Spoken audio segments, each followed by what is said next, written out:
Edouard Fritsch, on revient avec vous. Avant de parler des travaux futurs du parti à l'Assemblée, peut-être une réaction par rapport aux accusations de Nicole Sonker, qui accuse donc le gouvernement de représailles pour avoir refusé de rejoindre l'alliance Tapura-Mitera.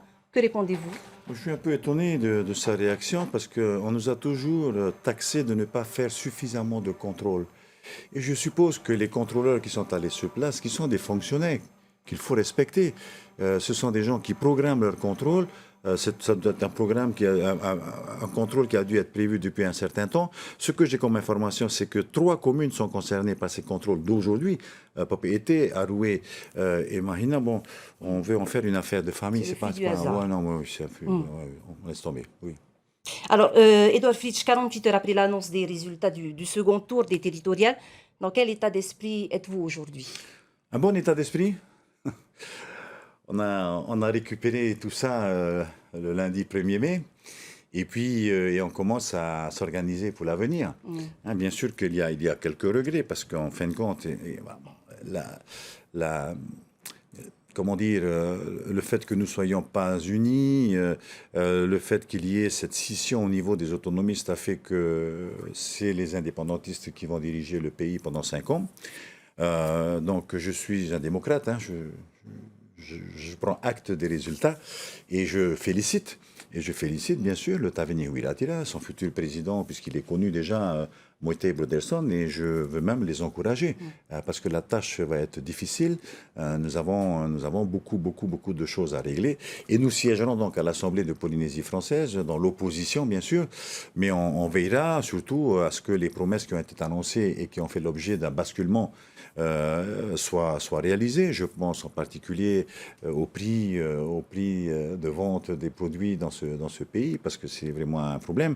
Je pense effectivement aussi aux moyens qui seront mis en place pour que la PSG soit au rendez-vous, que les allocations familiales et les allocations de vieillesse ne soient pas coupées, car c'est des revenus importants pour certains nombres. Voilà, il y a différents sujets. Vous serez justement dans l'opposition à l'Assemblée, Edouard Fritsch. Alors, vous allez adopter quelle posture pour ces 5 prochaines années? Vous allez être vigilant, posture constructive? Nous voterons pour ce qui est bon, et puis nous serons beaucoup plus vigilants et beaucoup plus combatifs sur des choses qui, en tous les cas, mettront à mal l'économie.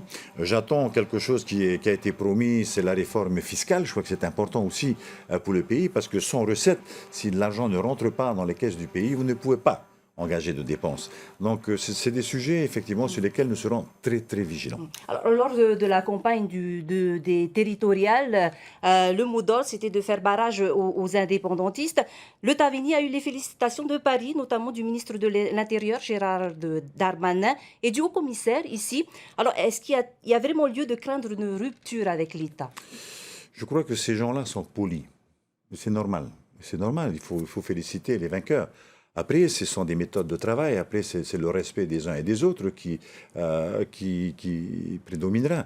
Si effectivement les discussions se font dans de bonnes conditions et dans des bonnes conditions surtout de respect, pourquoi pas? Pourquoi pas? Moi, je pense à mon pays. Vous savez, bien sûr que c'est difficile de partir, mais ce que l'on peut souhaiter en tant qu'ancien responsable de ce pays, c'est que les choses continuent. Nous étions sur une pente ascendante qui était quand même pas mal. Donc voilà, et si l'État peut continuer à nous aider et à pousser ce pays vers un développement meilleur, une croissance beaucoup plus importante, pourquoi pas? Et je serai un des premiers à voter pour. Alors, finalement, ce qui a aussi favorisé la victoire du Taveuni Huiratira, c'est la division des autonomistes, comme vous le disiez tantôt dans votre intervention. Vous parliez de mettre en place une plateforme autonomiste. Pensez-vous encore pouvoir les rassembler? Alors, de toute façon, vous avez vu les positions des uns et des autres, ils seront responsables.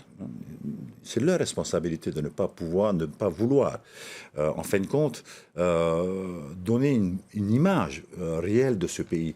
Vous avez vu que les indépendantistes vont gouverner avec 44% des voix. Et les 60 et les autres. Je faisais le calcul, nous sommes 81 107 autonomistes. Et le Taveuni a gagné avec 64 000 voix. Donc voilà, prenons nos responsabilités. En tous les cas, avec Gaston Floss, comme nous l'avons annoncé, nous allons nous réunir dès demain, dès mercredi après-midi, pour réfléchir un petit peu à la gouvernance de ce nouveau Front uni, puisque nous étions partis sur le principe, non pas d'une fusion, mais de travailler ensemble en se respectant, en respectant les personnalités des uns et des autres. Pas de changement de nom, alors Pour l'heure, il n'est pas. On doit en discuter, comme sur la gouvernance aussi de cette plateforme. Il faut qu'on en parle. Et puis, il faut préparer les prochaines échéances électorales. Donc, voilà, il y a du travail. Et effectivement, il faut se mettre au labeur. Mais je suis Vous allez optimiste. contacter les autres partis Ben, autonomistes je qui ne crois sont que pas M. passés? Floss a fait ce travail jusqu'à présent. Ben, on va déjà jeter les bases de ce nouveau Front Uni et puis une seconde fois essayer de les contacter. Car le souci aujourd'hui, c'est le pays.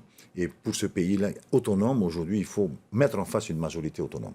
Edouard Fritsch, merci beaucoup d'avoir C'est moi. accepté notre C'est moi qui vous invitation ce remercie. soir. Merci Marour. beaucoup.